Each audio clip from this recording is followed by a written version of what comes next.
Hey there guys, and welcome to part 4 of my April, May, June, and July wrap-up. There were 3 parts for this one, just in case you missed them. There are links to each in the description and annotations at the beginning and end of this video that will lead you directly to them. Basically, I haven't made a wrap-up since March. This 4-part wrap-up is everything I've read since then. 48 books total, and this is the last time this will happen, at least for a long time, I hope. I'm going to be more active here on BookTube, especially with posting wrap-ups. At times, I may be able to do weekly wrap-ups, and if not, I'll do monthly wrap-ups, because I really can't go on doing this, disappearing for several months and missing getting to tell you about what I've been reading, especially considering I've already got more than 20 books to talk about in August wrap-up alone. You will be seeing more of me often, I promise. Anyway, throughout these wrap-ups, I've mentioned that I read several series within this time period, and that I'll be discussing each of these series as a whole, as I read books from the series sort of scattered throughout the many other books I've been talking about. So these wrap-ups aren't necessarily in chronological order, just whatever order made sense for them to be in. So firstly is a series that currently has 7 books in it, and I read all 7. It's the Flavia de series by Alan Bradley, which consists of The Sweetness at the Bottom of the Pie, The Weed That Strings the Hangman's Bag, A Red Herring Without Mustard, I Am Half Sick of Shadows, Speaking from Among the Bones, The Dead in Their Vaulted Arches, and As Chimney Sweepers Come to Dust. Each book gets a title from a quote that Alan Bradley puts at the very beginning of each book, which I really love a lot. It's always cool to see where he got each title from, and always sort of sets the tone for that story in particular. All 7 of these books follow Flavia de an 11-year-old chemist and poison enthusiast who loves murder mysteries and relishes on intruding in them to try and solve them herself.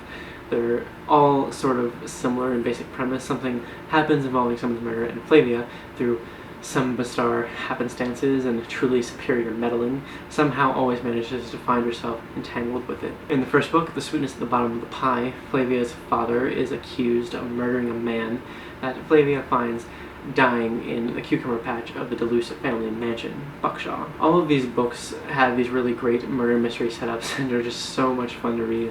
This is a case where I read each of these books basically one right after the other. You can tell from the get-go that these books will all be sort of similar in their setup, as I mentioned, which is why I gave all 7 of them 4 stars, but they're all just so well written, so much fun, so enjoyable, so quick and intriguing that I just ate them up and couldn't stop.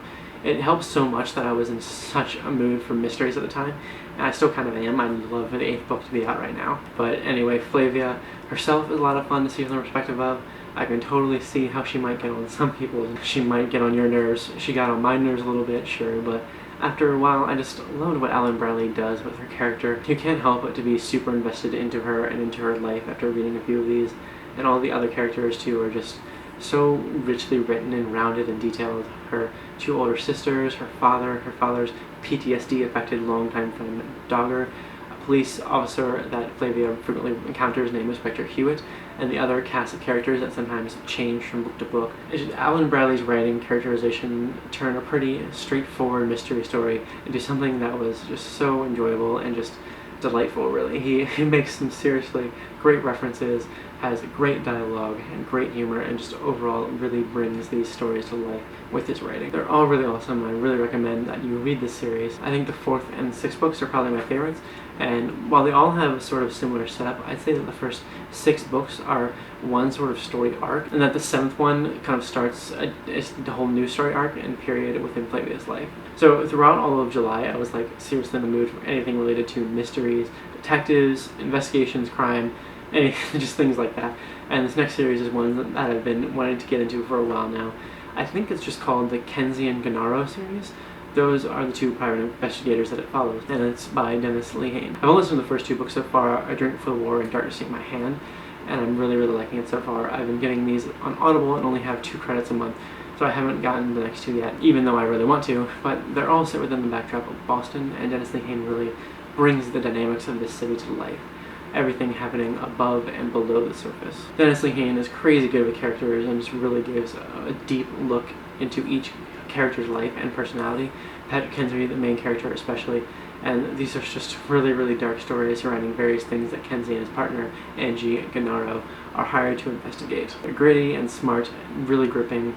There's many different layers happening all at once, and a story happening and building up beneath the main plot. I enjoyed listening to these immensely, and they were exactly what I wanted when I read them. And I want more now. Like, my mood is still very much with these books. After reading those, I was craving more Dennis Lehane, so I checked the library on Overdrive to see if they had anything of his on there to listen to. I decided to listen to a fairly short book called The Trop, which is actually a book based on a movie of the same name, which Dennis Lehane also wrote.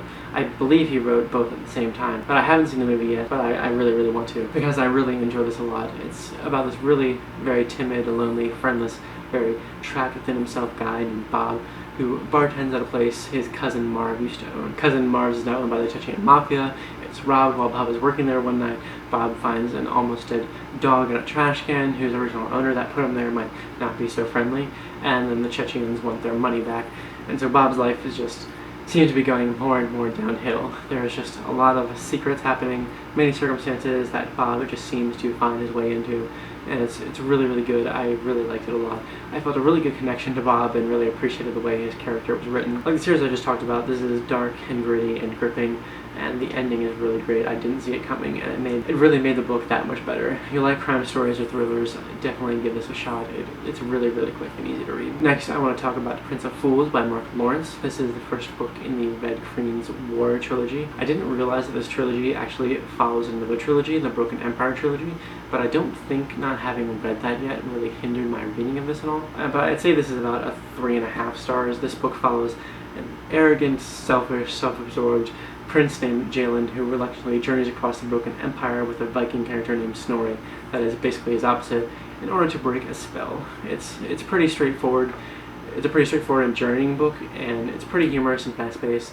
Things just kind of never stop happening. Things move really quickly, and the writing is good, but it's not really anything special beneath the surface. I think what makes it stand out is Jalen, how absolutely grating he can be sometimes. He definitely got on my nerves a bit, which I'm pretty sure is intentional. His character is unique, definitely, and I think that's the best thing about it.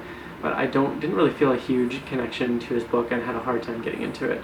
So I don't have much more to say. I think I'll read the Broken Empire trilogy before I attempt to keep reading this trilogy. And now, last but not least, the 48th book that I'll talk about in this 4-month wrap-up is Food, a love story about Jim Gaffigan. Now, I love Jim Gaffigan. I love stand-up comedy, and I love Jim Gaffigan routines quite a bit, and I've seen them a lot, like a lot. So this book begins really strongly. Basically, Jim Gaffigan going over his love of food and his thoughts about food, and like there's a section towards the beginning where he goes over a bunch of like states in the United States and what foods they're known for. And I'm from Maryland, and his section on Maryland is so spot on that it actually had me laughing really, really hard and loving it. But after that, though, it basically became a retelling of every stand-up act that he's ever done. There are so many things taken directly from his routines, at times literally word for word. I know that because of how many times I've seen his stand-up act. I could recite what he was saying in my head as I was listening to it, because he'd already said it, and in his stand-up comedy acts, he said it way better. This kind of got on my nerves after a little while. It does have its original moments, which is why I gave it a 3, and I definitely think that Jim Gaffigan is funny, but this just isn't as good as I was hoping. I want to read his other book, Dad is Fat, because I think that one's a little bit different than this one. But if you've never seen his stand-up before, I actually suggest you either do that or read this book, because you probably like it a bit more. The act is funny. I've just heard it before and was just expecting something new. Anyway, guys, that's it. That's everything I've read since my last wrap in March. I hope you guys enjoyed these. Definitely make sure to watch them all in whatever order you so choose. You guys are really great. Thanks for being patient with me. I promise to try and stick around more often to make weekly wrap-ups or monthly wrap-ups instead of giant abominations like this one. I hope you guys enjoyed these videos, though. If you have any comments on anything I've said in any of them, please feel free to let me know. I'd absolutely love to hear the comments you have. Thank you guys so much for watching, and I'll see you guys soon with more.